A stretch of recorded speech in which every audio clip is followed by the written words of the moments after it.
Bismillahirrahmanirrahim. Assalamualaikum warahmatullahi wabarakatuh. Waalaikumsalam warahmatullahi wabarakatuh. Mengenai donor ASI Ustadz.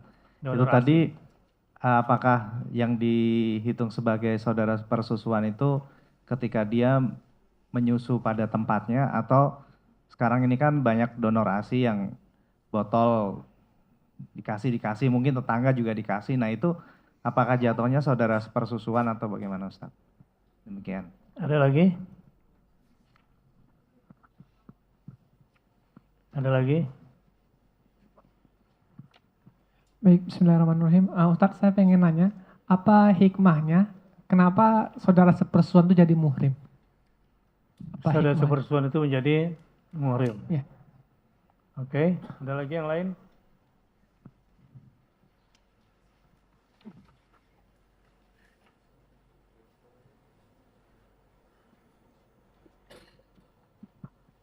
Assalamualaikum warahmatullahi wabarakatuh. Ustaz. Waalaikumsalam warahmatullahi wabarakatuh. Tadi di situ sempat disinggung 2 tahun pertama itu sepertinya yang saya pahami si ayah lebih dituntut lebih ekstra daripada biasanya terkait dengan nafkah. Ya. Apakah mungkin terlepas dari 2 tahun itu nafkah yang biasanya sewaktu menyusui itu mungkin 200 juta 1 bulan kayak Ustaz bilang tadi, bisa kita kurangi jadi cincailah 100 jutaan gitu. Maksudnya orientasinya itu kemana gitu. Jadi kita bisa lebih paham buat kaum-kaum calon ayah, insyaallah. Masih calon ya?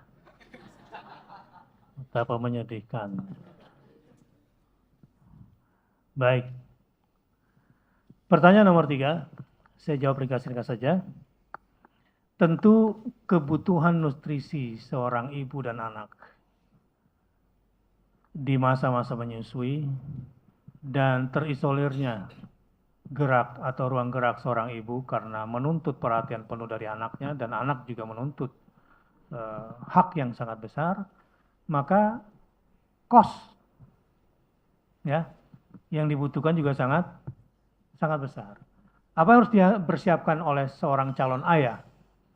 Ya, bukan hanya ketika menjelang istri melahirkan atau pada saat hamil saja, tetapi penting juga berpikir untuk masa menyusui itu.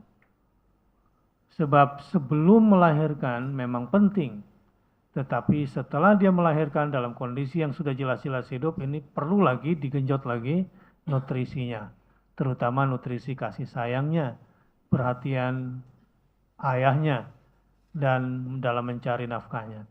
Ini juga sekaligus nih sebetulnya, mana penting di balik ini semua adalah agar suami itu lebih perhatian.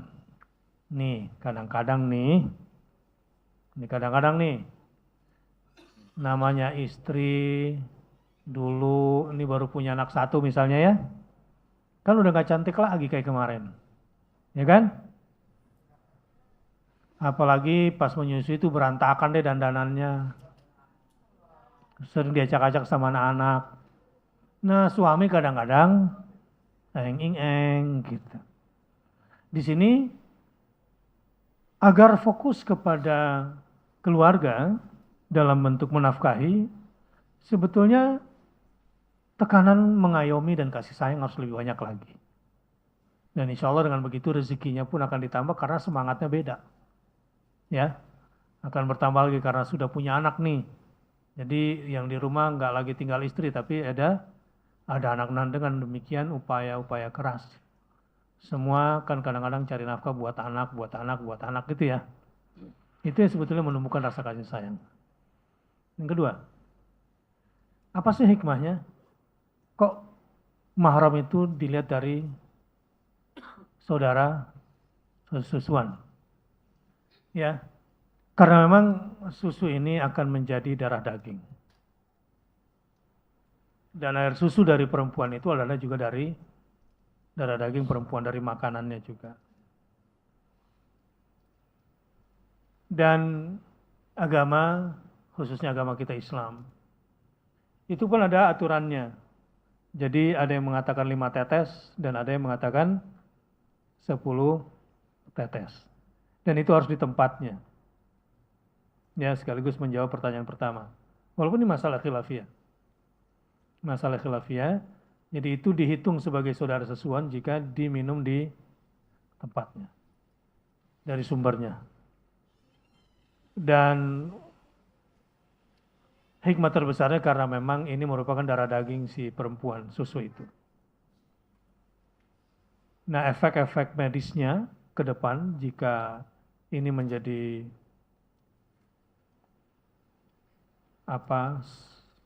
saudara persusuan kemudian dinikahi, tentu efek keturunan, efek penyakit akan wallahu alam lebih besar kemungkinannya.